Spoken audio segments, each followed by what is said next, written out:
Outre son talent, Clémentine Célarié est connue pour son énergie et son franc-parler. Elle en a fait une nouvelle fois preuve sur le plateau de C'est à vous, le talk-show de France 5, ce 16 février 2023.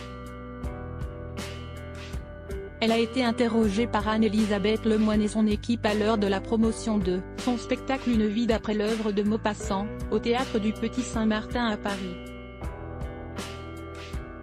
L'irrésistible actrice de La vengeance d'une blonde a notamment rebondi sur un des sujets de l'émission, un classement scientifique de la beauté de plusieurs sex symbols.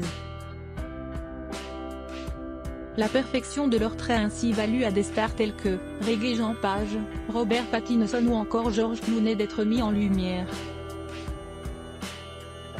En terminant sur l'idée que le charme, ça ne se mesure pas, l'invité confie alors une anecdote sur une personne, qui lui a fait une sacrée remarque sur son physique, ainsi que sur celui d'une amie, actrice également. Un jour avec Chantal Lobby, on était en boîte de nuit il y a longtemps.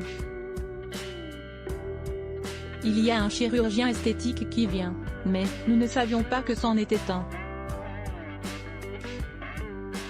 Il nous dit « Bonsoir. Vous n'allez pas rester comme ça ?»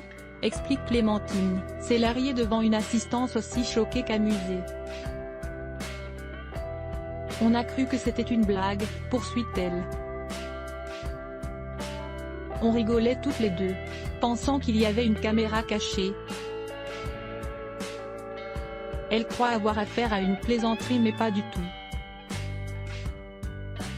Le médecin l'aurait d'ailleurs mal pris d'après le souvenir de la comédienne de 65 ans. Ce sur quoi, Anne-Elisabeth Lemoine conclut en disant « Ça, c'est un homme qui sait parler aux femmes ».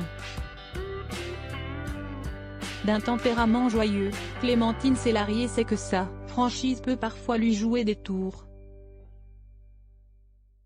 Ainsi, à ses débuts, la maman d'Abraham, Gustave et Balthazar a vu que sa liberté de ton a pu être mal comprise.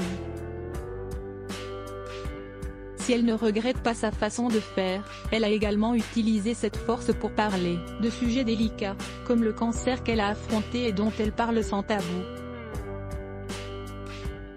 J'avais écrit ce livre pour parler de la guérison. Confiait-elle sur le plateau de Quelle époque ? Parce que le cancer est égal à la mort dans la tête des gens, et c'est pour ça que, pour moi, il faut absolument en parler.